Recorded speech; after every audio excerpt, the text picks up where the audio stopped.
Hello, mind series episode number 2. നമ്മൾ എപ്പോഴും പോസിറ്റീവായിട്ടിരിക്കാൻ എന്താണ് ചെയ്യേണ്ടത്? എല്ലാവരും പറയും എപ്പോഴും പോസിറ്റീവായിട്ടിരിക്കുമെന്ന്. 3 കാര്യങ്ങൾ നിങ്ങളുടെ ജീവിതത്തിൽ ഇംപ്ലിമെൻറ്റ് ചെയ്താൽ മതി, നിങ്ങൾ സ്ഥിരമായി പോസിറ്റീവിലിരിക്കും. First one, morning mind set. രാവിലത്തെ ഒരു അരമണിക്കൂർ നിങ്ങൾക്കായി മാത്രം എടുക്കുക.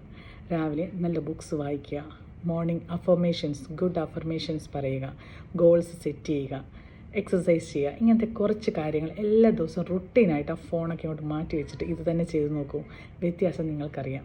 രണ്ടാമത്തെ കാര്യം, നമ്മുടെ ചിന്തകളിൽ നമ്മൾ അവെയറാകുക. നമ്മുടെ ചിന്തകൾ നമ്മൾ ശ്രദ്ധിക്കുക. നെഗറ്റീവ് ചിന്തകളാണെങ്കിൽ അതിനെ നേരെ അത് മാറ്റി, അതിന് നമുക്ക് ജീവിതത്തിൽ യാതൊരു യൂസും ഇല്ല. അതുകൊണ്ട് നമ്മളതിനെ നേരെ പോസിറ്റീവിലേക്ക് കിടക്കുക. നെക്സ്റ്റ്, നമ്മൾ ഗ്രാറ്റിറ്റ്യൂഡ് ഫോർ 30 സെക്കൻഡ്സ്. രാത്രി കിടക്കുന്നതിന് മുമ്പ് 3 കാര്യങ്ങൾ, അന്നത്തെ ദിവസം നടന്ന നല്ല 3 കാര്യങ്ങൾ നമ്മൾ ആലോചിച്ച് നന്ദി പറഞ്ഞ് ഉറങ്ങുക. ഇത് ഓട്ടോമാറ്റിക്കലി നമ്മുടെ മൈൻഡ് സെറ്റിനെ പോസിറ്റീവായിട്ട് ചേഞ്ച് ചെയ്യാൻ പറ്റും.